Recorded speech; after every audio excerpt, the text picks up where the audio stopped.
we are going to start our lecture by considering an example about consistency. Remember, we showed in the previous lecture that mean squared error consistency is more stronger than simple consistency, because if the estimator is mean squared error consistent, it is also simple consistent, but the opposite is not necessary too. In the example, we consider a random sample of size n from normal with mean mu and variance sigma squared. We have two estimators, T1 and T2, as defined in the slide. We want to show that both estimators are consistent. We also want to show that sigma hat squared equal 1 over n summation xi minus x bar squared is a consistent estimator for sigma squared.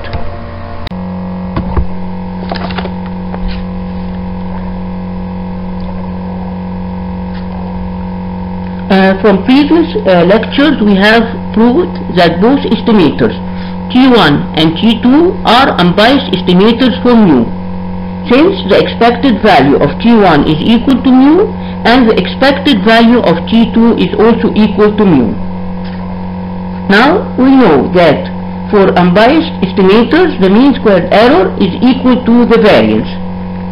The variance of T1 is equal to the variance of x bar, which is equal to sigma squared over n. If we take the limit of variance T1 as n tends to infinity, it is easy to show that this will be equal to 0. The variance of T2 is as shown in the expression given in the slide, which was obtained in a previous lecture. Also here, the limit of the variance of T2 as n tends to infinity is equal to 0. Hence, both estimators are consistent estimators for mu.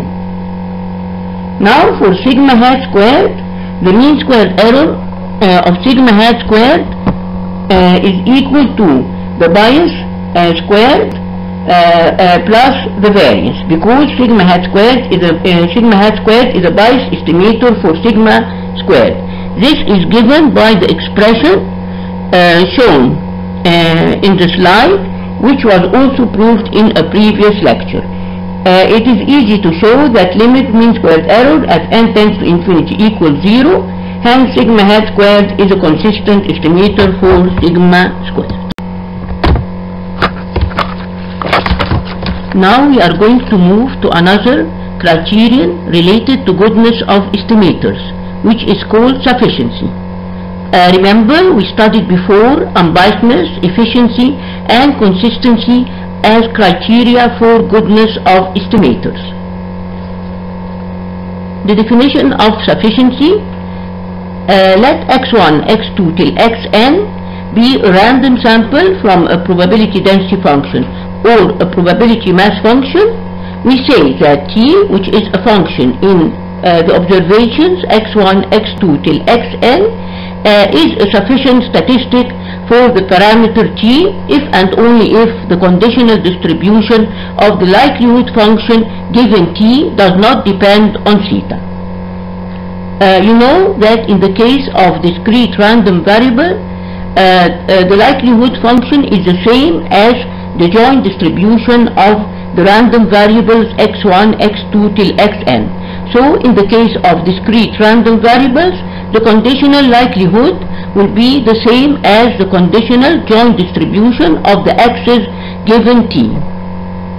It can be shown that for the case of continuous random variables, this conditional distribution can be written as the likelihood function divided by the probability density function of t. Whereas for the case of discrete random variables, the conditional likelihood function can be written as the joint distribution of the random variables, or the joint probability distribution of the random variables x1, x2 till xn divided by the probability mass function of t.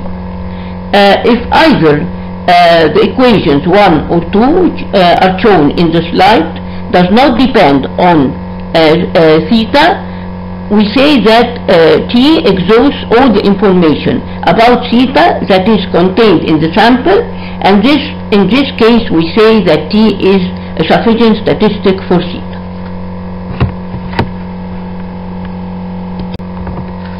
Now we are going to illustrate the concept of sufficiency by some examples. In the first example, we have a random sample from a Bernoulli distribution with parameter theta.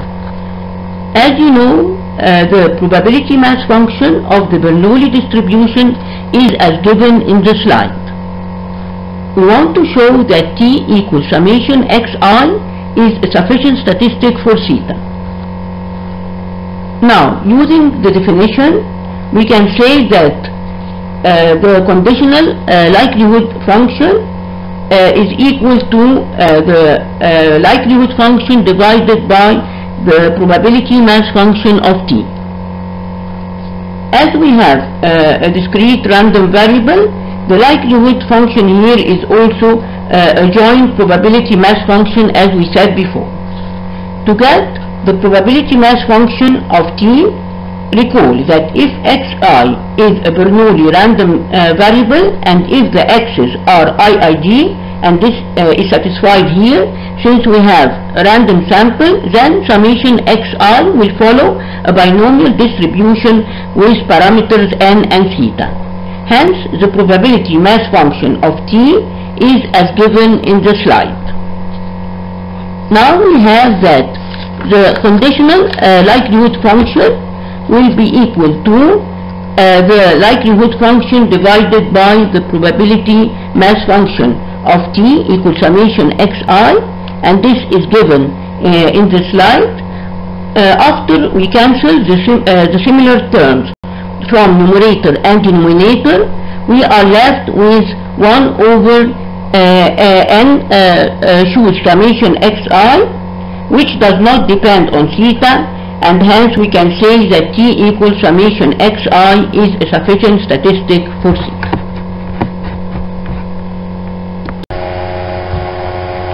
Now we are going to move to the second example. Suppose that x1, x2 till xn is a random sample from normal mu sigma squared, where sigma squared is assumed to be known. We want to show that the sample mean x bar is a sufficient statistic for mu.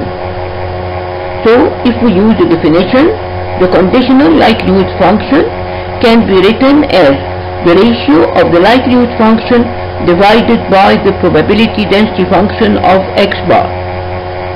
Recall that since the observations follow normal mu and sigma squared, and since they are iij, then we can say that the distribution of x bar will follow normal with mean mu and variance sigma squared over n. And hence we can write the likelihood function, which is in the numerator, as the product of the probability density function of the normal distribution, and in the denominator we have the probability density function of x bar, which is, as we said, normal with mean mu and variance sigma squared over n. If we notice we note that this expression is just having a constant, and in the numerator we have a term which is equal to e raised to the power negative half summation xi minus mu over sigma all squared, whereas in the denominator we have e raised to the power minus n over 2 multiplied by x bar minus mu over sigma all squared. Note that summation xi minus mu all squared can be written as summation xi minus x bar plus x bar minus mu all squared. All we did here is that we subtracted x bar and added x bar, so we didn't change anything in the expression. It is clear that in the middle term x bar minus mu is a constant, so it can be taken outside the summation. Also, summation xi minus x bar is equal to 0. Therefore, the middle term will be equal to 0. Also, we know that x bar minus mu squared is also a constant, so we can say that summation x bar minus mu squared is the same as n x bar minus mu squared. Now, the conditional likelihood function can be written as shown in the slide. If we cancel the similar terms in the numerator and the denominator, we find that we get a constant times e raised to the power negative 1 over 2 sigma squared summation xi minus x bar squared. This does not depend on mu, so we can say that x bar is a sufficient statistic for mu. The main use of the indicator function is that it allows us to show the dependency of the domain on the parameter. Now we are going to use the indicator function in both the numerator and the denominator. As shown in the slide, we are going to multiply the numerator by the indicator function I xi greater than or equal to theta, whereas in the denominator we have I x1 greater than or equal to theta. Notice that in the numerator xi greater than or equal to theta means that we have that every observation is greater than or equal to theta, and this appears in the domain of the function. Whereas in the denominator, according to the probability density function of the first order statistic, we must have x1 greater than or equal to theta. Note that if we have the product I xi greater than or equal to theta from I equal 1 to n, this is equal to I x1 greater than or equal to theta multiplied by I x2 greater than or equal to theta, and so on till I xn greater than or equal to theta, and this can be written or is equal to I x1 greater than or equal to theta. We have illustrated this point when we considered before the maximum likelihood estimation of theta for this distribution. We have said that if we want to guarantee that any observation is greater than or equal to theta, we can do this by making x1 greater than or equal to theta. Now we are going to notice that the indicator function in the numerator can cancel with the indicator function in the denominator. And after we do some simplification, we are going to reach to an expression which does not depend on theta. Hence we can say that x1 is a sufficient statistic for theta. Now let us consider a third example about sufficiency.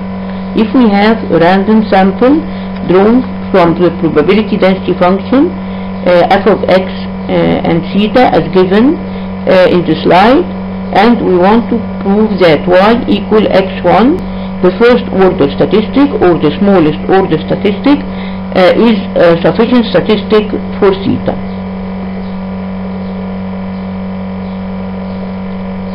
As we have mentioned before, the conditional distribution of the likelihood function given the sufficient statistic is as given in the slide.